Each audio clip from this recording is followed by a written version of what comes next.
ಕಳೆದ 25 ದಿನಗಳಿಂದ ನಡೀತಾ ಇರುವ ಗಲ್ಫ್ ಯುದ್ಧ ಕದನ ವಿರಾಮ ಘೋಷಣೆ ಆಗಿದೆ. ಆದರೂ ಸಹ ಇಂದು ಕೂಡ ಇರಾನ್ ಮತ್ತು ಇಸ್ರೇಲ್ ನಡುವೆ ದಾಳಿ ಪ್ರತಿದಾಳಿಗಳು ನಡೆಯುತ್ತಲೇ ಇವೆ. ಹೀಗಾಗಿ ದಿನದಿಂದ ದಿನಕ್ಕೆ ಯುದ್ಧ ತಾರಕಕ್ಕೇರ್ತಾ ಇದೆ. ಇನ್ನು ಅಮೆರಿಕ ಇರಾನ್ ಮೇಲೆ ಆಕ್ರಮಣ ಮಾಡಲು ಕಾರಣಗಳೇನು ಅಂತ ಟ್ರಂಪ್ ತಿಳಿಸಿದ್ದಾರೆ. ಹಾಗಾದ್ರೆ ಏನು ಕಾರಣ? ಬನ್ನಿ ನೋಡೋಣ.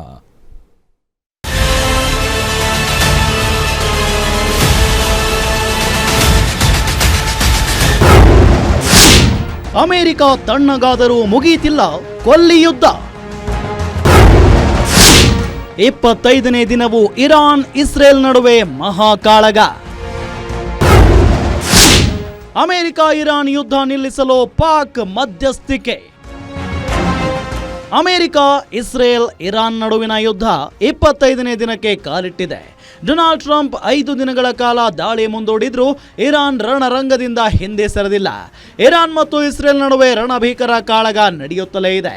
ಇಸ್ರೇಲ್ ಮೇಲೆ 24 ಗಂಟೆಗಳಲ್ಲಿ 7ಕ್ಕೂ ಹೆಚ್ಚು ಬಾರಿ ಕ್ಷಿಪಣಿಗಳ ದಾಳಿಯಾಗಿದೆ.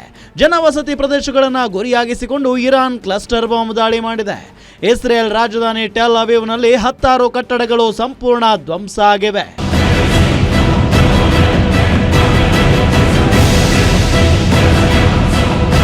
ಇನ್ನು ಇರಾನ್ನ ಮಿಲಿಟರಿ ಸಾಮರ್ಥ್ಯಗಳು ಸಂಪೂರ್ಣವಾಗಿ ನಾಶವಾಗಿವೆ ಎಂಬ ಅಮೆರಿಕದ ಹೇಳಿಕೆಯನ್ನ ಸುಳ್ಳು ಎಂದು ಇರಾನ್ ಸಾಬೀತುಪಡಿಸಿದೆ.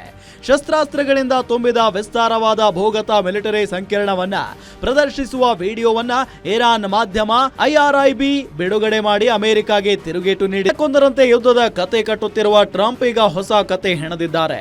ಇರಾನ್ ಮೇಲೆ ಆಕ್ರಮಣ ಮಾಡಲು ಕಾರಣಗಳೇನು ಎಂಬ ಪ್ರಶ್ನೆಗೆ ನಿತ್ಯವೂ ಹೊಸ ಉತ್ತರ ನೀಡುತ್ತಿದ್ದ ಟ್ರಂಪ್ ಇದೀಗ ಹೊಸದೊಂದು ಕತೆ ಕಟ್ಟಿದ್ದಾರೆ.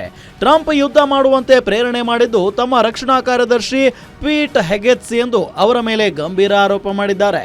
ಇರಾನ್ ಅಣ್ವಸ್ತ್ರ ತಯಾರಿಕೆಯನ್ನ ತಡೆಯಬೇಕು, ಹಾಗಾಗಿ ಇರಾನ್ ಮೇಲೆ ಯುದ್ಧ ಸಾರೋಣ ಅಂತ ಪೀಟ್ ಹೇಳಿದ್ದರು ಅಂತ ಟ್ರಂಪ್ ತಿಳಿಸಿದ್ದಾರೆ.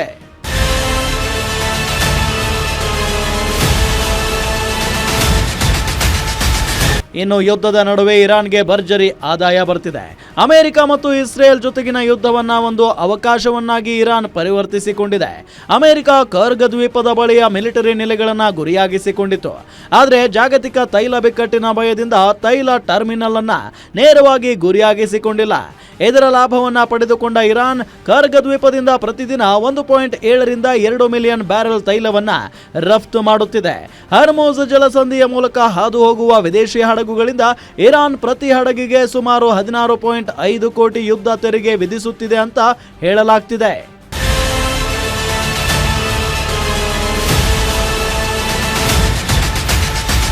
ಅಮೆರಿಕ ಇರಾನ್ ಯುದ್ಧ ನಿಲ್ಲಿಸಲು ಪಾಕಿಸ್ತಾನದ ಪ್ರಧಾನಿ ಶಹಬಾಜ್ ಷರೀಫ್ ಇರಾನ್ ಅಧ್ಯಕ್ಷ ಮಸೂದ್ ಪೆಜೆಸ್ಕಿಯನ್ ಅವರೊಂದಿಗೆ ಮಾತುಕತೆ ನಡೆಸಿದ್ದಾರೆ. ಇರಾನ್ ನಂತರ ವಿಶ್ವದಲ್ಲೇ ಅತಿ ಹೆಚ್ಚು ಶಿಯಾ ಜನಸಂಖ್ಯೆ ಹೊಂದಿರುವ ಪಾಕಿಸ್ತಾನ ಗಲ್ಫ್ ರಾಷ್ಟ್ರಗಳ ಜೊತೆಗೂ ಉತ್ತಮ ಸಂಬಂಧ ಹೊಂದಿದೆ. ಒಟ್ಟಾರೆ ಮಧ್ಯಪ್ರಾಚ್ಯದಲ್ಲಿ ನಡೀತಾ ಇರುವ ಸಂಘರ್ಷ ಇಂದು ಸಹ ಮುಂದುವರೆದಿದೆ. ಯುದ್ಧ ಹೀಗೆ ಮುಂದುವರೆದ್ರೆ ಮುಂದಿನ ದಿನಗಳಲ್ಲಿ ಜಗತ್ತಿನ ಹಲವು ರಾಷ್ಟ್ರಗಳಿಗೆ ಸಂಕಷ್ಟ ಎದುರಾಗುವುದು ಮಾತ್ರ ಕಟ್ಟಿಟ್ಟ ಬುತ್ತಿ. News desk, guarantee news, Bengaluru.